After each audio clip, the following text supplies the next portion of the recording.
वैदिक भक्ति होती है, दूसरी गौणी भक्ति होती है, तीसरी अनुरागा भक्ति होती है और आखिरी में पराभक्ति परमात्मा से मिला देती है। जैसे महाराष्ट्र में मराठा के घर पैदा हुआ तो माझा विठ्ठला हरिओम विठ्ठला पांडुरंगा हरिओम विठ्ठला, बच्चा ये सीख जाएगा वैदिक भक्ति। सिंधी के घर पैदा हुआ असिनी माना है बन्याना झूला तंजे दलत विकाना। गायत्री वालों के यहाँ जन्मेगा तो भूल भुआ स्वतत्सा विलतुल। बाल्यकाल में कुल परंपरा से जो संस्कार मिल जाए उसको वैदिक भक्ति कहते हैं। हिंदू जगत में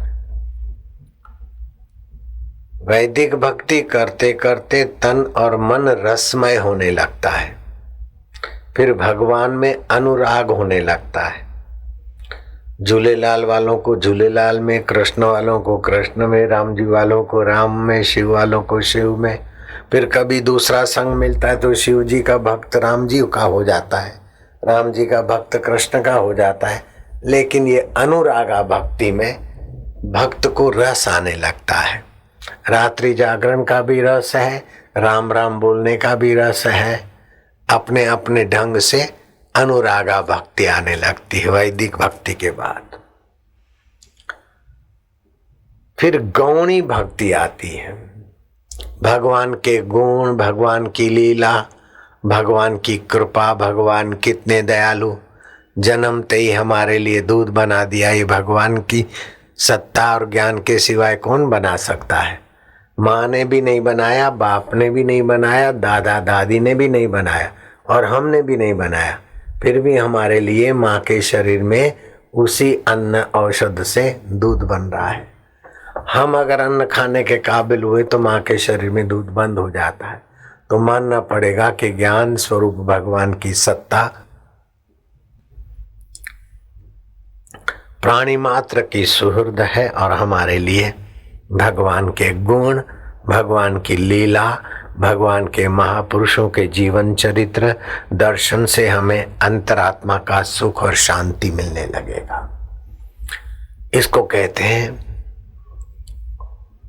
पहले वैदिक भक्ति, फिर अनुरागा भक्ति, उसके बाद आती है भगवान के गुण लीला समझकर उसमें प्रीति आ जाए, रस आने लगे, गौणी भक्ति। गौणी भक्ति पुष्ट होते होते पराभक्ति मिल जाती है।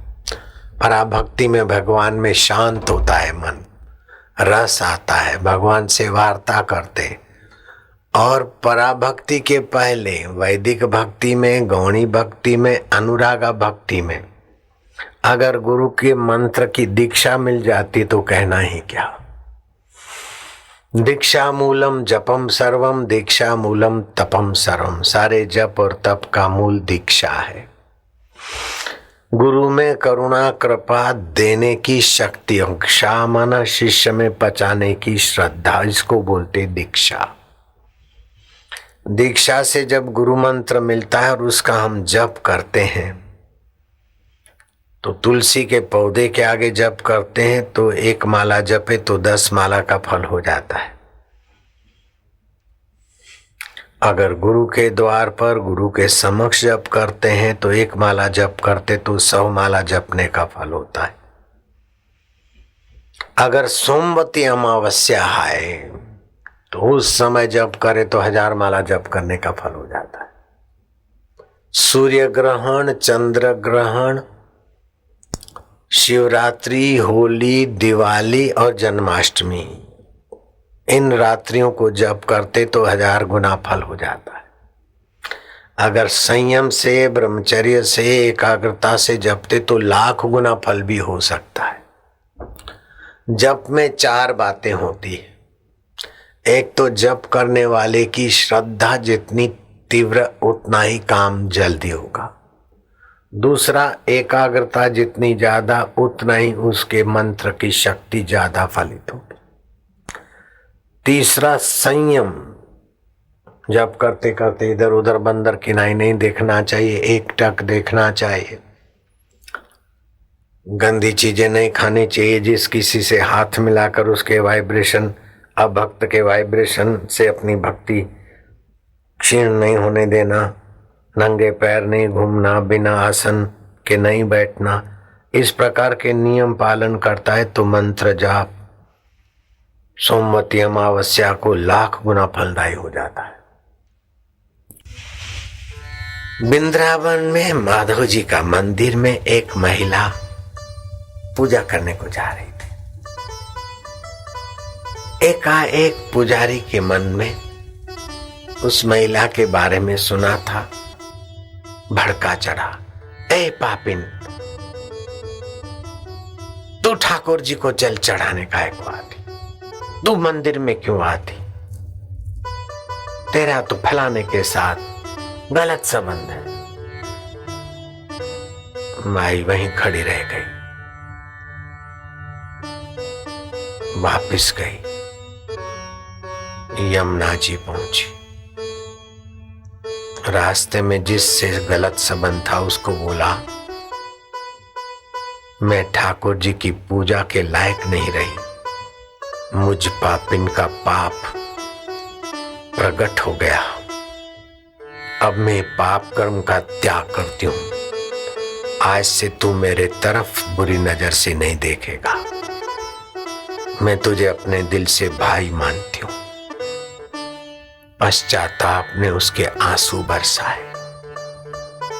यमुना जी में स्नान करके आगे से मंदिर में जाने की तो मना थी। मंदिर के पीछे हिस्से भगवान की मानसिक पूजा की, जल चढ़ाया।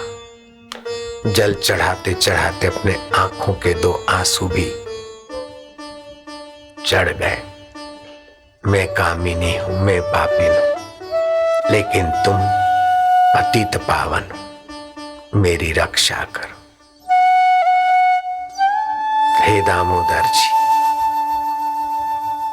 हे गोविंदा, हे गोपाला। प्रतिदिन भगवान मंदिर के पीछे भगवान को 2 फूल चढ़ा देती, पूजा कर लेती। वर्ष भर हो गया, पुजारी ने धुतकारा था, उसको मैंने भाई बना दिया। आज 1 वर्ष हो गया। ठाकुर जी, अब तो तुम्हारे द्वार खुल जाए मेरे लिए। ये संसार काम विकार से, क्रोध से, लोभ से, मोह से, संसारी रस से उन्मत्त होकर पतन के तरफ जा रहा है। फिर कुत्ता कुत्ती बनते, गधा बनते, खरगोश बनते। अब मैं तुम्हारी शरण हूं, हे दामोदर जी, हे गोविंद, हे गोपाल। सुबह सुबह भगवान के ध्यान रस में डूबी। यमुना जी में स्नान करके आज 1 वर्ष हो गया है। आज अपने मंदिर में प्रवेश करा देना। हे मेरे गोविंद, हे दामोदर जी, मंदिर में तो ये शरीर आएगा, लेकिन तुम्हारे हृदय मंदिर में इस दासी को जगा देना। मैं पापिन हूं, लेकिन तुम पतित पावन हो। मैं अधम हूं, तुम अधम उदाहरणहार हो। मैं भूल करने वाले हो, तुम क्षमा के दाता हो। हे दाऊ जी, हे दामोदर जी, भगवान को देख रही है और आंखों से अश्रुधार बह रहे।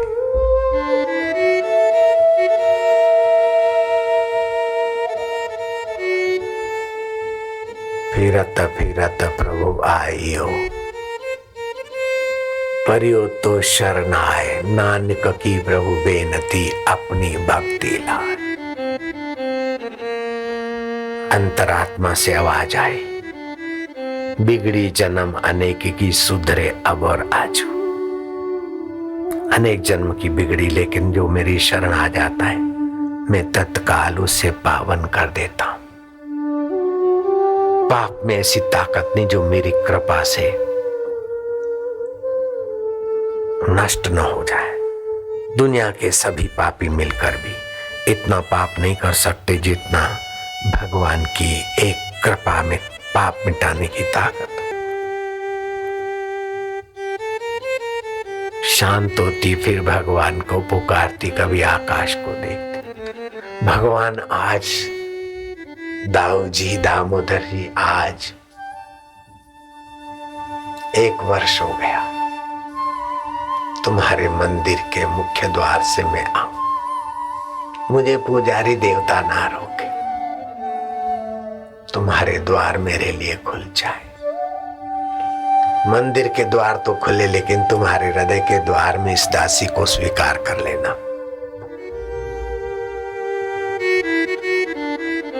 मद भक्ति लभते पराम। वर्ष भर पहले कुमार्ग चालिनी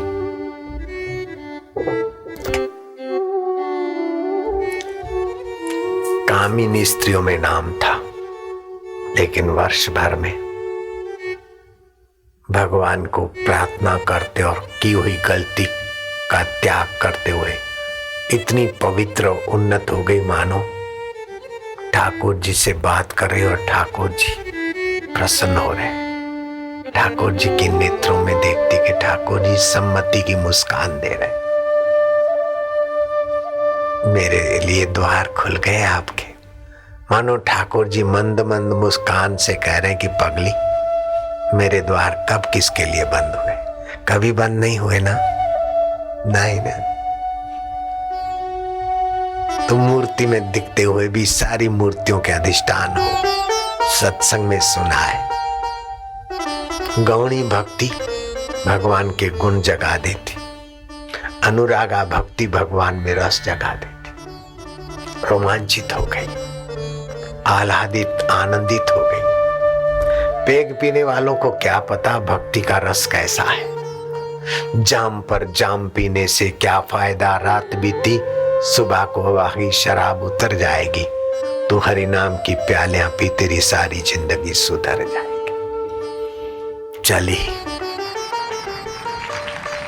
पूजा की थोड़ी सामग्री लेकर दाऊ जी के मंदिर, दामोदर लाल जी, लाला